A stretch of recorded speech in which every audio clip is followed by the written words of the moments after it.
అలాగే వెస్ట్ బెంగాల్ కూడా మనం చూసుకున్నట్లయితే ఈ వెస్ట్ బెంగాల్లో మెయిన్ గా మమతా దీదీదే హవా ఉంటుంది అని చాలా మంది చెప్పినప్పటికీ కూడా ఎగ్జిట్ పోల్స్ సర్వేస్ ఏవైతే ఉన్నాయో ఖచ్చితంగా మమత ఈసారి ఈ సంవత్సరం ఎన్నికల్లో ఇప్పుడు జరిగినటువంటి ఎన్నికల్లో ఖచ్చితంగా ఓటమి పాలవుతారు అని కూడా చాలా సర్వే సంస్థలు చెప్పిన పరిస్థితులు ఉన్నాయి. కానీ ఆ ఎగ్జిట్ పోల్స్ ను కూడా మమత ఎప్పటికప్పుడు ఖండిస్తూ వచ్చారు. కానీ ఎందుకు ఇదంతా వన్ సైడెడ్ గా చేస్తున్నారు, కావాలనే మా టీఎంసీ పార్టీని టార్గెట్ చేస్తున్నారని మమత చెప్పిన పరిస్థితి కూడా ఉంది. కానీ ఇక్కడ మనం చూసుకున్నట్లయితే ఇప్పుడు వెస్ట్ బెంగాల్ రాతను కూడా ఈ రాష్ట్ర రాజకీయాలను కూడా ఆ ప్రజలు ప్రభావితం చేశారు. ప్రజలు ఖచ్చితంగా దీన్ని కట్టడి చేశారు, మమతాని ఖచ్చితంగా ఓటమి పాలు చేస్తున్నారని అర్థమవుతుంది. ఎందుకంటే మెజార్టీ స్థానాలు బీజేపీ కైవసం చేసుకోవడం అనేది ఇక్కడ గమనార్హం అని చెప్పుకోవాలి. 144 స్థానాల్లో బీజేపీ అనేది ఉంది. అలాగే ఇటు మనం చూసుకున్నట్లయితే ఇటు టీఎంసీ కూడా రెండవ దశలో ఉండడం, ఎందుకంటే దాదాపుగా డబల్ వేరియేషన్ అనేది అక్కడ ఉంది. ముందంజలో బీజేపీ ఉండడం అనేది నిజంగా ఈసారి ప్రజలు మమతాని గద్దెదించే ప్రయత్నం చేస్తున్నారా? ఎన్ని చెప్పినా, ఎన్ని మాటలు చెప్పినా, ఎన్ని ప్రసంగాలు చేసినా, ఎంత ఎమోషనల్ గా ముందుకు వెళ్ళినా కానీ ప్రజలు ఎందుకు మమతాని నమ్మలేదనే ఆసక్తికరమైన విషయం కూడా ఇప్పుడు వెలుగులోకి వచ్చింది.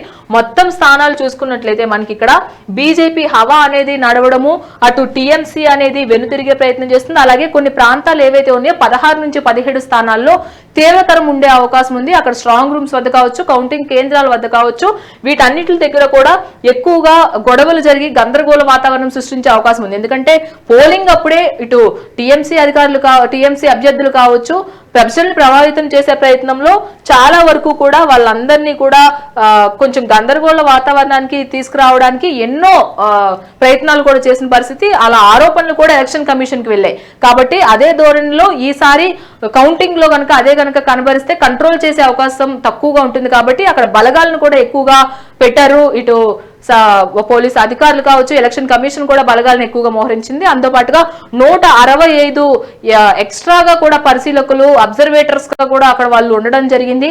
ఏ మాత్రం అక్కడ ఇబ్బందికరమైన వాతావరణం ఉన్నా కానీ వెంటనే వాళ్ళు యాక్షన్ తీసుకునే ప్రయత్నం కూడా చేస్తుంది. కానీ ఇప్పుడు టీఎంసీ పరిస్థితి ఏంటి అని కూడా వెస్ట్ బెంగాల్ రాజకీయాల్లో ఇప్పుడు అత్యంత కీలక అంశంగా మారిందని చెప్పుకోవాలి. కానీ బీజేపీ వెస్ట్ బెంగాల్లో ఇప్పుడు ఆధిక్యంలో ఉండటం అనేది కూడా దేశ రాజకీయాల్లో ఎక్కువగా ఇప్పుడు మళ్ళీ బీజేపీ పట్టు సాధిస్తుందా అనేది కూడా ఒక అంశంగా మనం చెప్పుకోవచ్చు. చూసుకున్నట్లయితే మొత్తంగా బీజేపీ పర్వం అనేది మనకి ఇక్కడ నడుస్తుంది.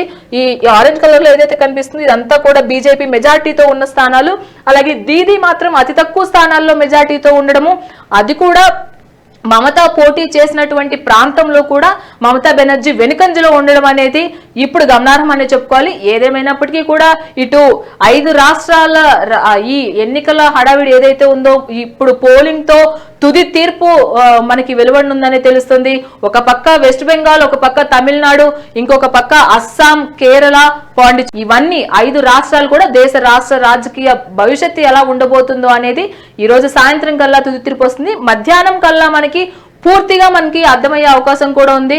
పూర్తిగా ఎవరు ఏ స్థానాల్లో కైవసం చేసుకుంటున్నారు, పోటీ చేసిన అన్ని నియోజకవర్గాల్లో మనం అనుకున్న స్థానాల్లో వాళ్ళు గెలిచారా, ఈవెన్ అనుకున్న పోటీ చేసిన స్థానాల్లో కూడా మమతా లాంటి పట్టు ఉన్న నాయకులు వెనుకంజలో ఉండడం అనేది నిజంగా ప్రజలు మార్పు కోరుకుంటున్నారా అనే అంశం పైన కూడా ఇటు తమిళనాడు, ఒక పక్కన వెస్ట్ బెంగాల్ అనే అంశాలు మనకి ముందు కనిపిస్తున్నాయి అని చెప్పుకోవాలి. ఎందుకంటే తమిళనాడులో డిఎంకే హవా అనేది మామూలుగా ఉండదు. స్టాలిన్ ప్రభుత్వం అంటే అందరూ కూడా పట్టం కట్టారు, అందరూ స్టాలిన్ కి మళ్ళీ అధికారం చేపడతారు అన్ని ధోరణిలో అందరూ కూడా ఆలోచిస్తున్న కోణంలో ఇప్పుడు టీవీకే పార్టీ రావడం, అలాగే ప్రజలు మార్పు కోరుకుంటున్నారనే దానికి ఖచ్చితంగా కోరుకుంటున్నారనేది ఇప్పుడు మెజార్టీ మనకు తెలుస్తున్న పరిస్థితి.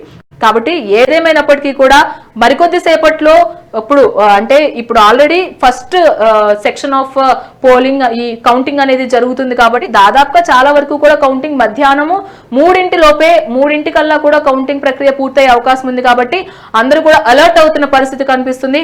ఎవరైతే మెజార్టీతో ముందుకు సాగుతున్న పార్టీలు ఉన్నాయో ఆ పార్టీలన్నీ కూడా పార్టీ ఆఫీసులకి రావడం, మీటింగ్లు పెట్టుకోవడం, అలాగే అభ్యర్థుల్ని ఎవరు కూడా ప్రభావితం చేసే విధంగా ఎవరికి కూడా ప్రలోభాలకి గురవకుండా వాళ్ళని పరిశీలిస్తూ ఉండడం, అలాగే వాళ్ళతో మాట్లాడుతూ ఉండడం, అలాగే మెజారిటీ వచ్చిన తర్వాత ప్రజల్లోకి ఏ విధంగా వెళ్ళాలి, అలాగే మనం చేసిన వాగ్దానాలను ఏ విధంగా నిలబెట్టుకోవాలి, ఇవన్నీ కూడా ఇప్పుడు ఉన్న అంశాలు.